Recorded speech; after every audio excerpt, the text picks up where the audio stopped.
করে দিবেন। Browser select করার পরে এখানে ইউজার নেম দিতে বলছে, তো আপনি ইউজার নেমের এখানে আসবেন। আসার পরে আপনি যে কোনো একটা ইউজার নেম দিয়ে দিবেন। ইউজার নেম বলতে ইউজার নেম আপনার নাম লিখবেন সাপোজ সবগুলা স্মল লেটার দিয়ে। আমি এখানে বলতেছি সবগুলা স্মল লেটার মানে ছোটো হাতের অক্ষর। সাপোজ ধরেন আমার নাম রাসেল, তো আমি এটা লিখলাম। লিখার পরে আপনি সাথে কিছু সংখ্যা অ্যাড করে দিবেন, এরকম একটা ইউজার নেম দিবেন। এখানে আপনি একটা ইউজার নেম দিবেন আপনার নাম অ্যাড করে। তারপরে ফুল নেমের জায়গায় আপনার নাম লিখবেন, ফার্স্ট নেম লাস্ট নেম দুইটাই লিখে দিবেন। তারপরে জেন্ডারে এখানে আপনি যদি ছেলে হন তাহলে মেল সিলেক্ট করবেন, মেয়ে হলে ফিমেল সিলেক্ট করবেন। তারপরে নিচের দিকে আসেন। নিচের দিকে আসার পরে এডুকেশনের এখানে আপনার শিক্ষাগত যোগ্যতা এসএসসি, এইচএসসি, তারপরে আপনার যে কোনো একটা দিয়ে দিবেন। জিএসসি আপনার যেইটা শিক্ষাগত যোগ্যতা ওইটা আপনি এখানে লিখে দিবেন। এরপরে আছে আইডি নাম্বার। এই যে আইডি নাম্বার আছে, এই আইডি নাম্বারের জায়গায় আমাদের কোম্পানি থেকে আপনাকে একটা রেফার কোড দেওয়া হয়েছিল। আপনি যখন আমাদের এখানে রেজিস্ট্রেশন ফর্ম আপনি যখন রেফারের কাজ করেন, যদি কাউকে রেফারে কাজ করেন মানে মেম্বার অ্যাডের কাজ করেন, তাহলে কিন্তু আপনাকে একটা রেফার কোড দেওয়া হয়। সেই কোডটা আপনি এখানে দিয়ে দিবেন, যদি থাকে তাইলে দিবেন, যদি আপনার রেফার কোড না থাকে তাহলে দেওয়ার দরকার নাই।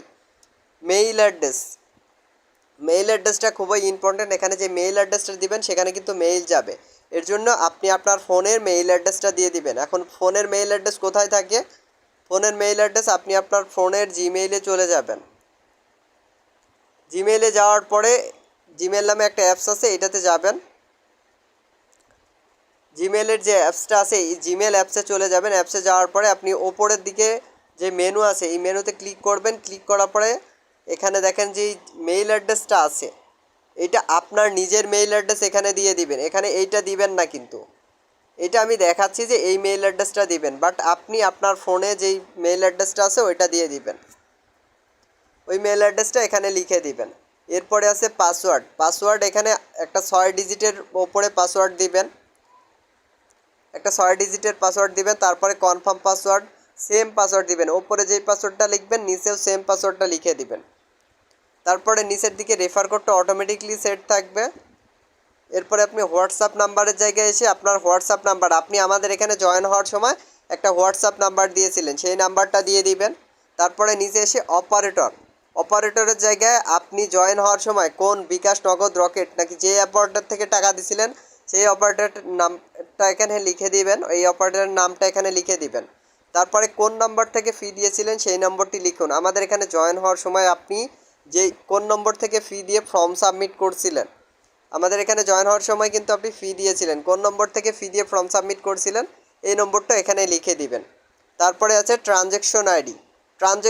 যারা অনেকে পূর্বে ফর্ম সাবমিট করছেন, যাদের ট্রানজ্যাকশন আইডি জানা নেই, তারা র্যান্ডম একটা 8 ডিজিটের ওপরে যে কোনো ABCD অথবা 1 2 3 4 এরকম সব কিছু মিলাই একটা সংখ্যা লিখে দিতে পারেন। তারপরে টাকা পাঠানোর সময়, এই সময়টা যদি আপনার জানা থাকে আপনি সঠিকটা একটা দিয়ে দেন, আনুমানিক একটা টাইম দিয়ে দেন। আর যদি জানা না থাকে তাহলে আনুমানিক দিয়ে দেন, আর যদি জানা থাকে সঠিকটা দেন। এরপরে নিচে আছে ফেসবুক অ্যাকাউন্টের লিঙ্কটা এখানে দিয়ে দিবেন। তারপরে নিচে এই যে শো প্রাইভেসি পলিসির এখানে একটা টিক মার্ক আছে, ফাঁকা ঘর আছে, এই টিক মার্কে ক্লিক করে দিবেন। ক্লিক করার পরে এবার যে রেজিস্টার লেখাটা আছে এখানে, এই যে নিচের দিকে রেজিস্টার লেখাটা আছে, এই রেজিস্টার লেখাতে ক্লিক করবেন। ক্লিক করলে আপনার অ্যাকাউন্টে ওকে লেখা আসবে এবং আপনার মেইল অ্যাড্রেসে একটা মেইল যাবে। ওকে, আপনি যেই মেইল অ্যাড্রেসটা দিবেন সেখানে একটা মেইল যাবে। অবশ্যই আপনার মেইল অ্যাড্রেসটা সঠিক দিবেন, তাহলে অবশ্যই একটা মেইল পাবেন। আর যদি মেইল অ্যাড্রেস ভুল দেন সেক্ষেত্রে কিন্তু মেইল পাবেন না। ওকে, সেক্ষেত্রে অ্যাডমিনের সাথে মানে আমার সাথে যোগাযোগ করবেন, আপনার অ্যাকাউন্টটা ডিলিট করে দেওয়া হবে এবং আপনাকে নতুনভাবে আবার রেজিস্ট্রেশনের সুযোগ দেওয়া হবে। দয়া করে আপনার যেই ইউজার নেমটা দিবেন এই ইউজার নেমটা অবশ্যই, যেখানে যে ইউজার নেমটা দিবেন এই ইউজার নেমটা অবশ্যই মনে রাখবেন, কারণ এই ইউজার নেম দিয়ে আপনি সব কিছু করতে পারবেন। আর আপনার অ্যাকাউন্ট ডিলিট করতে হলেও এই ইউজার নেমটা প্রয়োজন হবে। আশা করছি রেজিস্ট্রেশনের বিষয়টা সবাই বুঝতে পারছেন। এখন দয়া করে সবাই রেজিস্ট্রেশন কমপ্লিট করেন।